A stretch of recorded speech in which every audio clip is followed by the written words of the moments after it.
Hey, friends, and welcome back to the show. I'm Isabel Bridges, and today I have the pleasure of being joined by Dr. Elizabeth Wisniewski. Elizabeth, thank you so much for being here. Yeah. So I'm really looking forward to this conversation because we haven't talked specifically about birth yet. We've talked about how to heal from after being in labor to how to manage pre-labor, but this podcast has not yet talked about the actual labor process.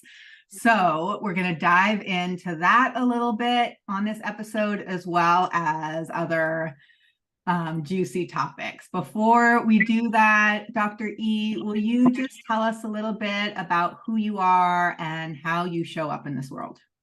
Yeah, absolutely. Well, first off, I always think it's important for me to name and be really explicit that I'm a person with visual impairment.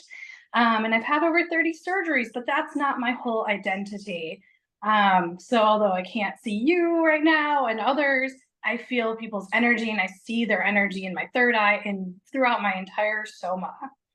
I'm a doctor of chiropractic. I'm also have a PhD in depth psychology and somatics. So I consider myself to be a birth researcher, a perinatal chiropractor, as well as an artist activist. And I write music and poetry and play the harmonium and chant kirtan. And I have an epic Siberian husky. So just here living my life as a normal person, but also holding the tension of opposites of having a quote unquote disability. Mhm.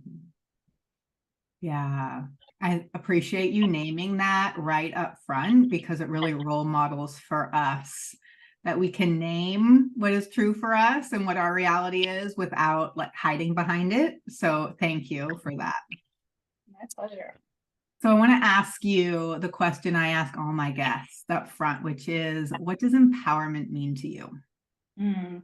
When the word empowerment lands on my body, it really comes to my solar plexus, where that's our seat of power.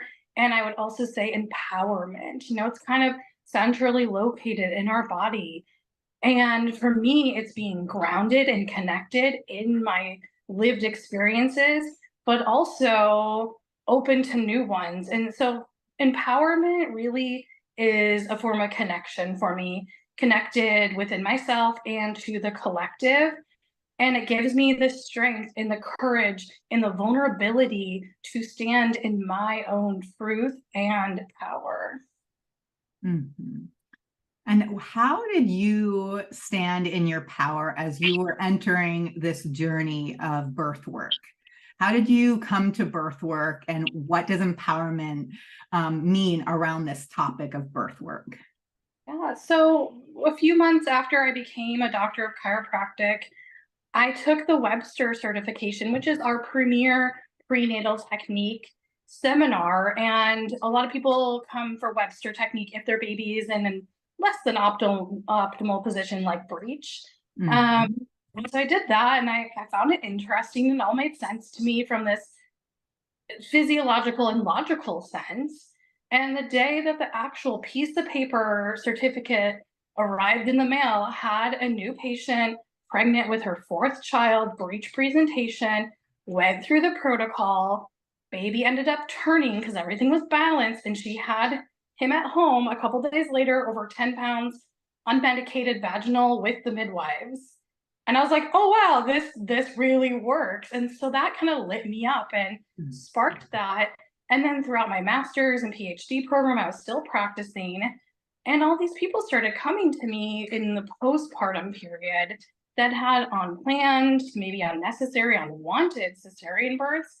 And that got me really curious from an archetypal sense when we look at Dionysus, the Greek god, where some people think, oh, he's the god of wine. And yes, but he's also the god of dismemberment. So I was like, ooh, what's this dismemberment happening? And as I dove into the literature, nobody was talking about cesarean birth within depth psychology, which is Jungian based Mhm. psychology, or even somatics. And so, especially at the intersection, my research is the cornerstone of that now. So I started to see how changing and shifting the conversation in my clinical practice was really empowering the child bearers coming to see me, and how I could set them up and change, kind of shift like a birth plan into a birth vision that included preconception, prenatal, postpartum, all encompassing. It was more holistic. Mhm. Oh, you use this word vision, a birth vision rather than a birth plan. Can you share what the distinction between those two things are?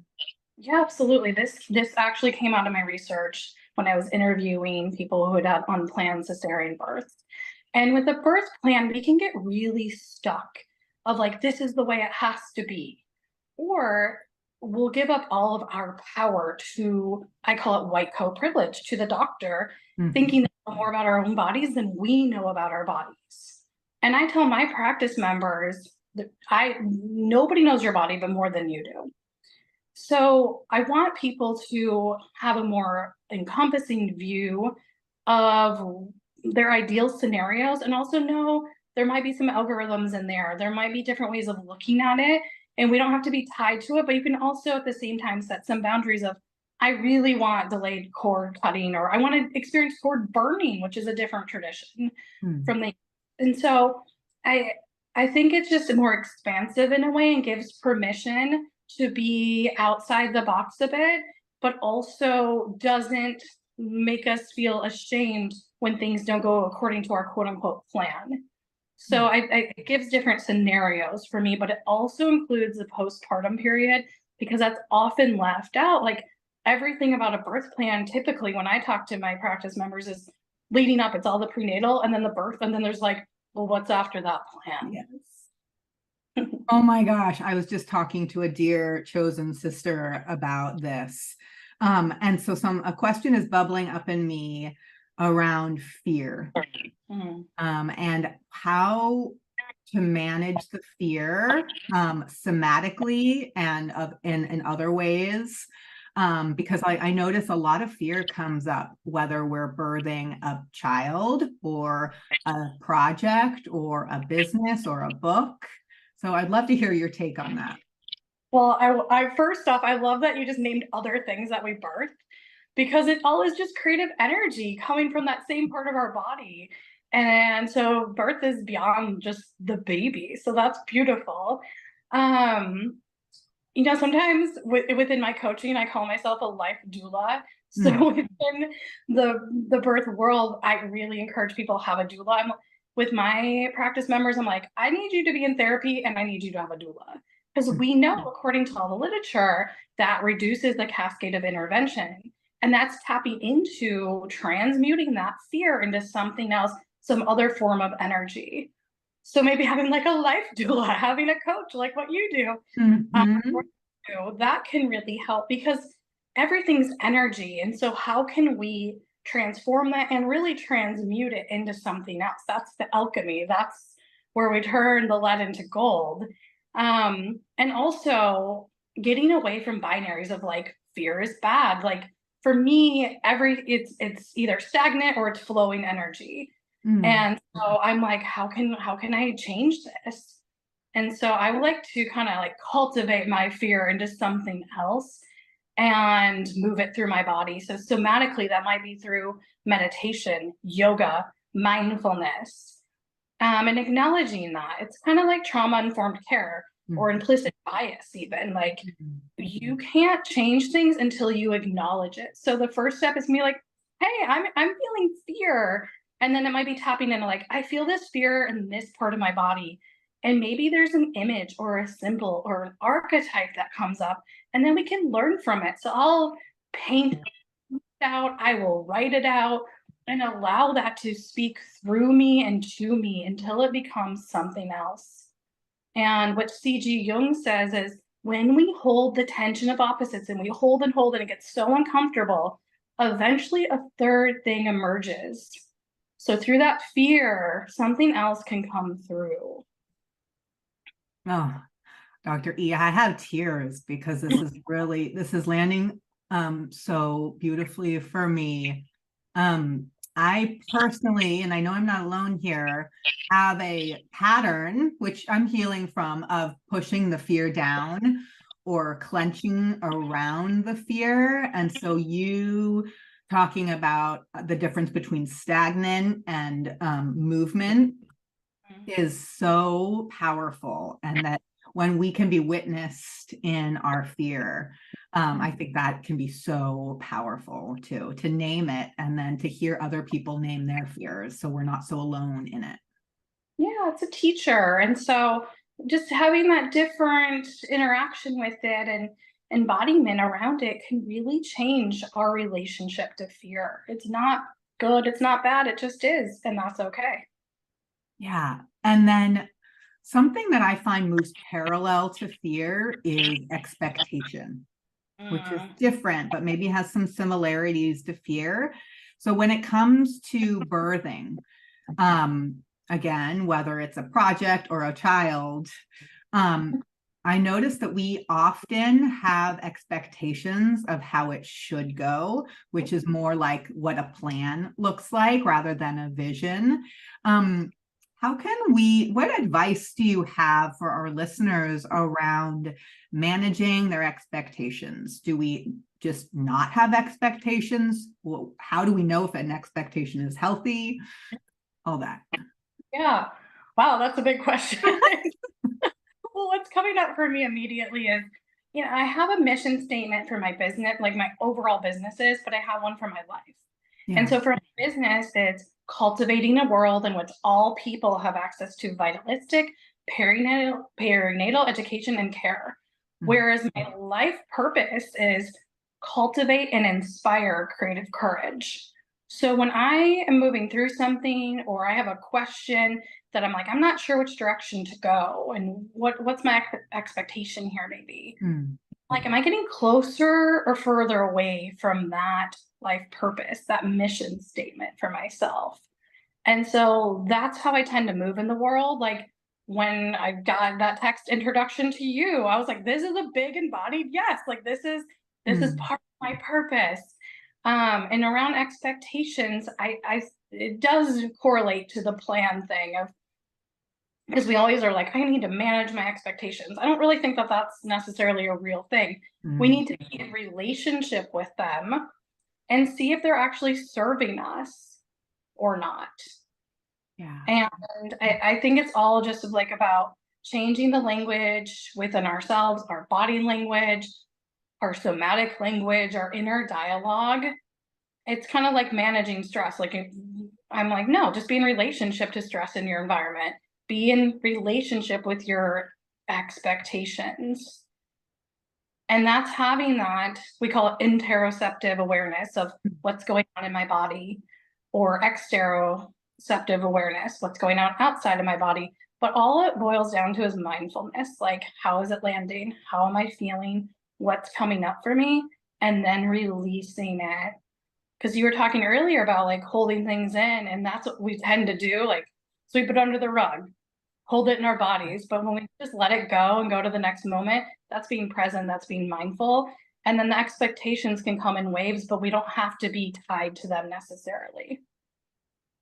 And I don't know if you find this in your work, but in my work, I find that it's very cyclical and that I and my clients don't often jump from, you know, not knowing what the experience is to knowing it and releasing it. It's more of like a bridge, and then we cycle throughout the bridge. And having practices that you mentioned, like mindfulness or yoga or seeing a chiropractor, can help cross the bridge, especially somatically and emotionally. So I would love to hear more about your work and research around cesarean birth from a cross-cultural perspective too. Mm-hmm. I love that you're using the word bridge because for me, psyche is a bridge, bridging the unconscious and the conscious. So that information can come through to us in our dreams, and that's where we can get so much information. So I'll Mm. paint out my dreams. I have paintings around my house where people are like, what is this? And I'm like, it was from a dream. And I can't even see the colors. I'll just like grab them by their energy and do it. Or I'll write a song or a poem about it. but it's all coming, bridging what's coming up through the body, through the tissues, into the unconscious, across that psyche bridge to conscious awareness. And that definitely is a cycle.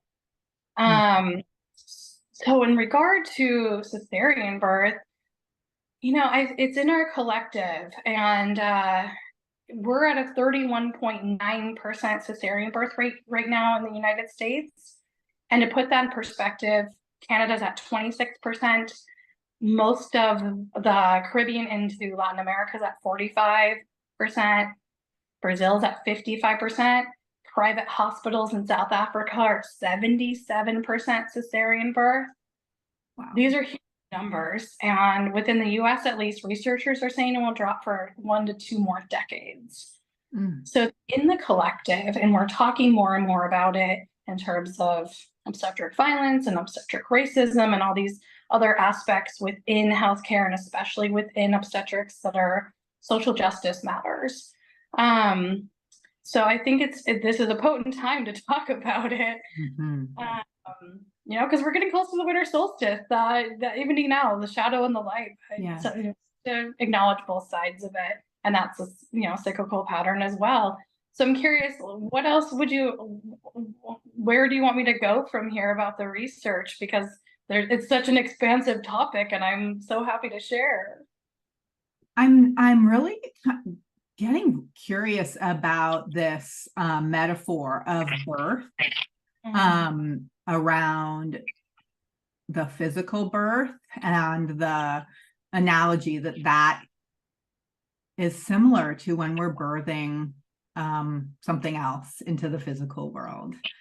And so the violence that can happen through a cesarean birth, I'm wondering if that can also be applied to the analogy of birthing a dream, because our culture has a very masculine stance toward creation, and yet birth is such a feminine, has so many feminine qualities too. So I'm just wondering if you notice like that there's violence that we also are having with our dreams. Yeah, I mean, there's so much violence right now in the collective, so that makes sense to me. Of like, I'm seeing images right now within my mind's eye of like, just like ripping dreams out of our bodies. Yeah. I think as women, there's so many expectations, going back to your word from earlier, of, okay, you need to be a mom, you need to work. There's all these things you need to do, and that's a lot on the body, and that can be really violent to your body, to your psyche, to your soma, and really challenging. And especially with cesarean birth, here you're having physically a really serious abdominal surgery, where in any other scenario you had abdominal surgery, you would be resting for weeks and weeks. But when you have a baby, then it's like, well, now you need to take care of this other being as well. And then your sense of self is set aside, and it's just like, oh, you have 10 fingers, 10 toes, this baby does, and they're healthy, just be happy, get over the trauma. And we kind of sweep things away all the time, the trauma in our lives, and instead of acknowledging like the both and that's that tension of opposites again coming back, speaking of cycles here. And it's the both and it's like, I can love this baby and also being in pain right now, or whatever it might be. I can love being a business owner and also be so burned out because I set my own hours, which means I work all day every day, which is a lot of times in my life, especially being in the birth world of damn calls or whatever it is. So there's that both and all the time. And with what you were saying with the masculine energy, even I'm thinking of, even let's say we have a dream and we wake up and we actually remember it, which is amazing and magical, but then we quickly Google this association of like, this symbol means this, and we could be appropriating from another culture, and we're not letting that settle and asking our unconscious and psyche to bring us what it means for us. So we're just trying to get this quick answer and then moving forward and forgetting about it. I had a dream years ago with a snake coming out of my spine that I woke up in the middle of the night and was like a message from Psyche. Like I said these words out loud and I processed it in therapy and with a Chumash elder in our community here in Santa Barbara for months and months and months until I was able to make meaning of that actual dream. And it handed me a rattle at the end from its tail, and it was so potent. And then about a year later, I was in Mexico and I got out of the car and there was a rattlesnake, and it was like the end of this big cycle with a partner and everything. And it was really powerful. But it's because I spent time with that image and that dream. And that's how it is in life too, like spending time with the both and instead of just moving to the next thing and being in action, which is the masculine. Being in the feminine is moving slowly. One of my professors for my PhD would say, slowness is a revolutionary act. It's an act of cultural resistance. Oh, yes. I Yes. love that. It is an act of, what is it? Cultural resistance? Yeah. And C.G. Jung, this is one of my other favorite things I would love to share with you is he was raised by a Christian minister in Switzerland. And so he started to look at the unholy trinity. And I was raised Catholic in the Midwest. So I was like, ooh, what's this unholy trinity? I'm so curious. My Scorpio moon needs to know. And what Jung was talking about are these things that make society uncomfortable. And it's the feminine, the unconscious, and the body. Mm. Whoa, that's somatics. That's our lived experience. That's divine Shakti, feminine energy. And we're afraid of that in the world. Mm-hmm. Mm-hmm. Just going to take a breath here. Mm-hmm. So true. Okay, I would like to pivot the conversation to get a little bit more personal, if you're willing. Sure. Because you say this phrase both and. I'm wondering how that shows up in your life. Both, how do you hold the both and of your life circumstances? Absolutely. My both and that tension of opposites is being raised with privilege, being able to get 2 doctor degrees, which is a huge privilege, 16 years of school, and also having this visual impairment and 30 plus surgeries. I mean, my childhood was spent in the top retinal specialist in the world's office all the time in Detroit.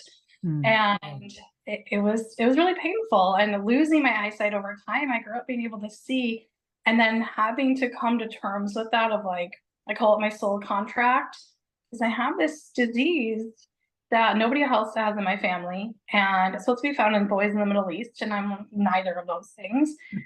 And it took me a long time through many years of somatic-based therapy and expressive arts to be in a settled place of just naming like, this is who I am, but it doesn't define me. But I'm also this other person as well, where I'm a doctor and people come to me for help in their bodies.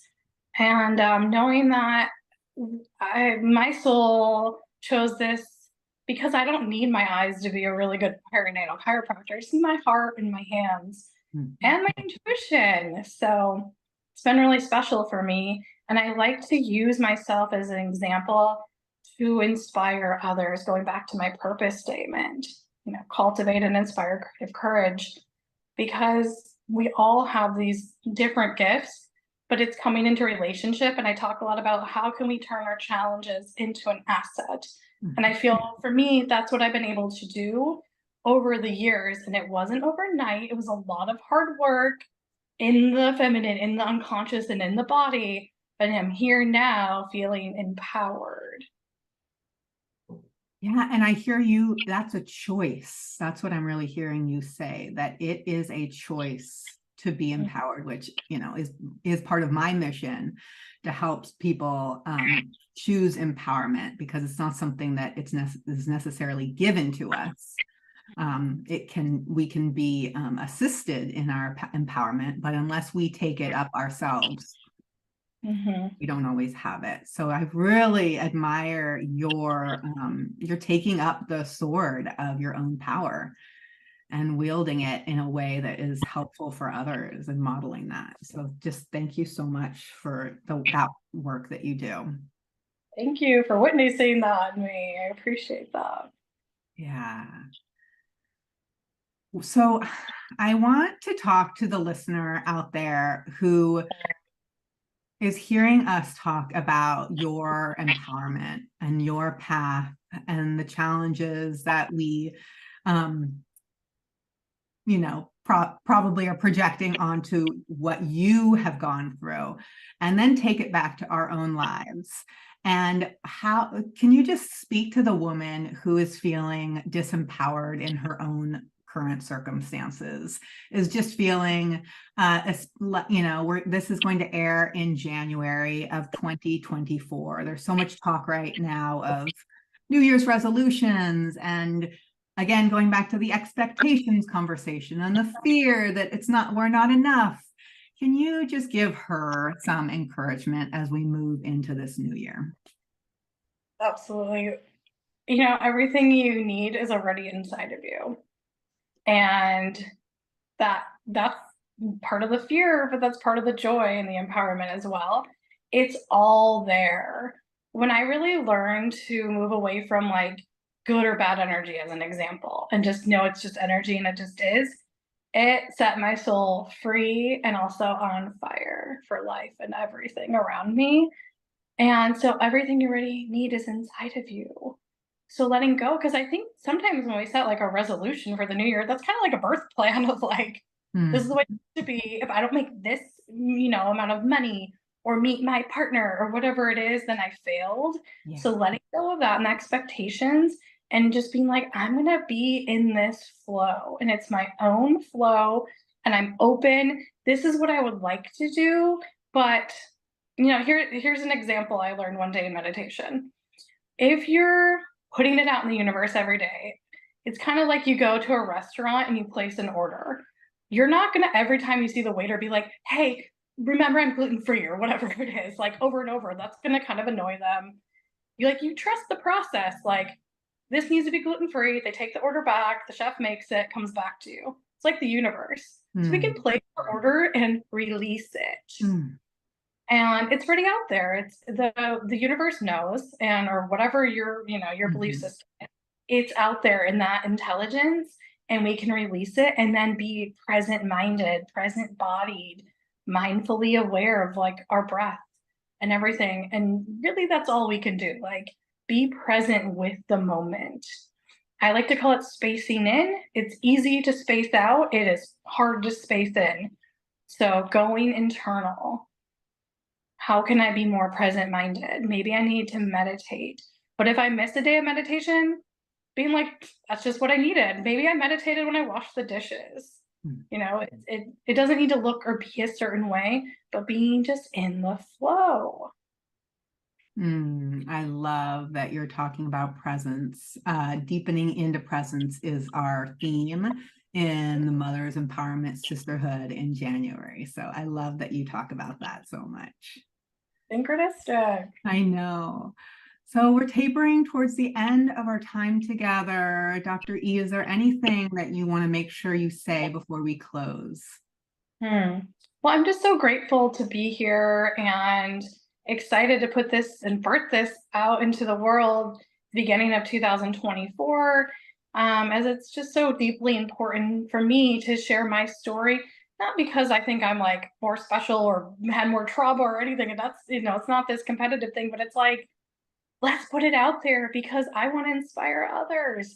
And that's what I'm here to do. And so I'm just so grateful to you and inviting me into this sisterhood. Well, you're doing it. Thank you so much for inspiring me and all our listeners. I'm just so, so, so very grateful. Okay, so my final question is, what is a next inspiring action you'd like to invite our listeners to take? Well, I would love for you to follow me on my journey. I have a few things happening. I have my lunar energy coaching, and that's helping people process their birth stories for people who have given birth, but also for birth workers. Because I have a lot of doula and midwife friends that witness, it's a lot. So it can be a lot of trauma. So I like to hold space and help people process that. So lunar energy coaching on Instagram would be great. And also, if you click the link in my bio on any of my Instagrams, and you scroll to the bottom of my calendar, you can schedule a free complimentary 30-minute lunar energy coaching session. And we can talk about whether you're birthing a business or another human or whatever you're birthing. I'm here to hold space and help you process that lived experience. And I have a podcast called Soma Loba, that I'm going to kick up into gear more so in 2024. And that's on perinatal education and care. So I invite you to follow along for Soma Loba. And we will have links to all of those in the show notes. Thank you, Dr. E, again, so much for being here. And to our listeners, just an encouragement to find your own presence, to space in, and to take care. Bye, everyone. Bye.